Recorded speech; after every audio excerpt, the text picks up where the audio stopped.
Hey, this is Josh from As I Lay Dying, and you're watching KevinWReese.com. Kevin W. Reese. Off air, we were just talking about you have not been home for Thanksgiving. How long? Well, out of the 4 years I've personally been with the band, I've only been home for one of those Thanksgivings. You guys are a touring machine. How do you live on the road that much time out of the year? Well, you just got to get used to not doing your laundry and not being able to see your family and friends. That's about the main worst parts of it. I mean, living in close quarters and sleeping on the bus isn't really bad at all, or at least for me. It's just the hardest part to get used to is like not showering on a regular basis and not getting to do your laundry on a regular basis, probably. So it's the hygiene factor that... Yeah, because when I'm home, I take, at least 1 or 2 showers a day, and I wash my clothes whenever I want to. And just, I guess, in, these situations, I hardly have a chance to do my laundry. And if I do, there's like 20 people in line. And like last night, I actually got to do laundry, which was sweet, though. So doing laundry is a privilege at this point if you're on tour. Now, how do you guys not kill each other? You guys must be like brothers on the road all the time. You're in close quarters all the time. How do you make it work? Well, I mean, everyone in this band, at least, like I've seen bands that kind of, have more of that like brotherly like love where they fight and yell at each other all the time. But our band, at least, is pretty, civil. And I can't say that there's been more than a handful of like even anyone raising their voice at each other in the 4 years I've been in the band. It's just everyone in the band's pretty chilled out, I guess. And it's more like a let's talk about this calmly instead of like we've seen our friends' bands, like have to cancel tours because they get in a big fight and somebody quits or, whatever. So, I mean, I think from seeing how other bands have, failed at, keeping it together on the road, it makes it easier to do that. Now, you guys are a metal group, right? Very up-tempo. The music's very up-tempo. So when you're done playing a show, you must be exhausted, no? Oh, yeah, we're pretty exhausted. I mean, I would say that probably 9 out of 10 shows after the show, my show clothes, because we all have like a certain just one outfit we try to wear for the whole tour so we don't get all our other clothes disgusting. But like they're usually just through and through just covered with sweat, like a lot of times we'll have to wring out our shirts and sweat will just pour out of them after the show. And that's normally most shows because obviously venues like this, they can't really cool down a venue when there's 1,000 people in there that are all sweating too, it's just impossible. And all that with no laundry. Right. Or laundry here and there. Or maybe wipe showers going on. Oh, God. Oh, my goodness. So, okay. So let me ask you this. If, say, a 50-year-old lady was like, okay, what's this metal stuff? She heard the music and was like, oh, what is that? How would you describe the genre of metal to somebody that has absolutely no clue and is completely ignorant to that type of music? Well, it's tough. I mean, I feel like if it was somebody who was knowledgeable about, maybe music theory or anything about, the fundamental, like, just elements of music, I could maybe explain, it's like, it's mostly in these like minor keys and it's played really fast and with a lot of like syncopation or whatever. But I feel like if it was just somebody who, had never really heard anything, like that or had no knowledge of music, it would just be like not even worth it to try to explain to them because you couldn't, I don't think. How about lyrics?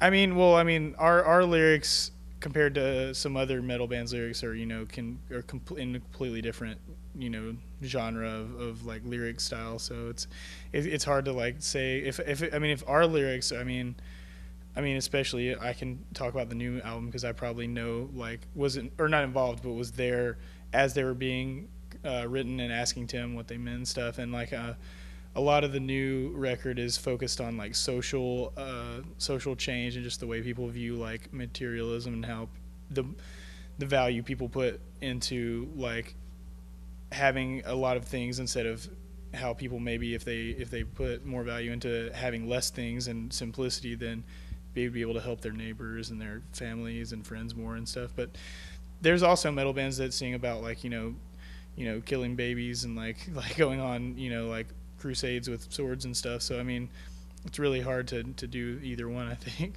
So Do you think that metal gets a bad rap because of that? That some bands do that?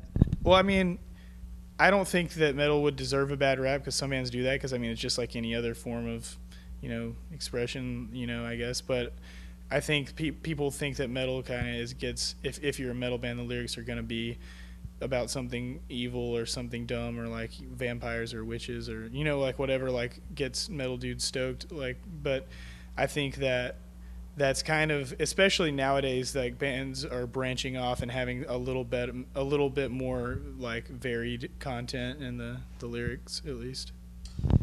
Now, the whole band is Christian, correct? Right. Okay.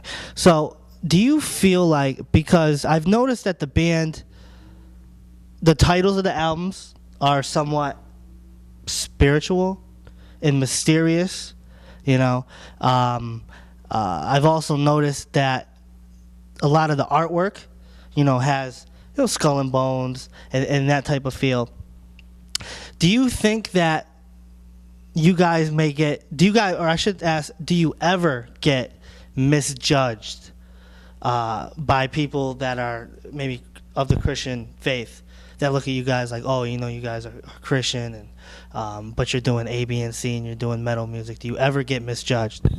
Well, I mean, there's a few people here and there, like one out of a million, or not a million, but one out of, the thousands and thousands of fans that we've, talked to over the years and stuff that would be like, I can't believe you guys did Ozfest, like Ozzy Osbourne is this and that, like.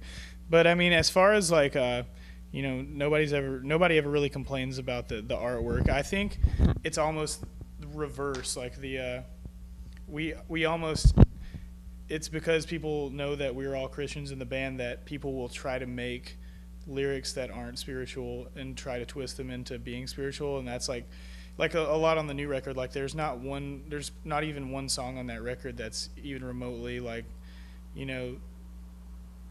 could be only depicted as spiritual, I guess. Like most of them are all, like I said, they're kind of more into the realm of like just social change and commentary on the way things are. They're not really like, the band's never been about like calling people to God or anything. It's just kind of been like from the point of view of a Christian. So I guess like, it would make sense that, there's some songs like I can think of a few, maybe a handful of songs that, dealt with spiritual issues directly, but the new record has almost none of that, and it's just funny, and it's kind of, people are missing the point, I think, on some of the songs. Like, not many people, but there's definitely a few people who, like, when we first posted the lyrics and stuff, would be like, oh, I get it, you're relating it to this Bible verse. And we're like, no, it's not biblical at all. This is just like Tim's mind, like, talking about like an issue. So it's, that's actually where I think a lot of the problem comes in.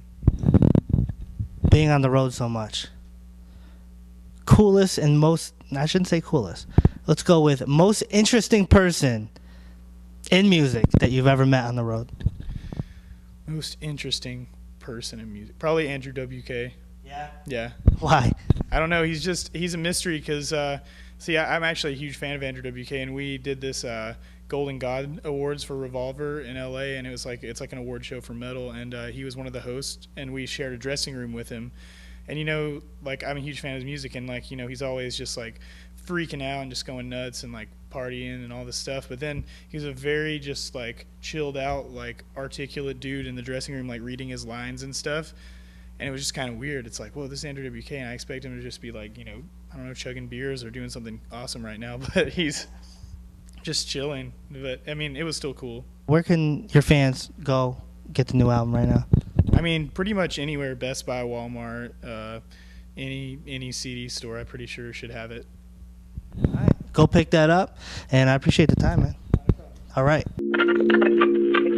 Kevin W. Reese.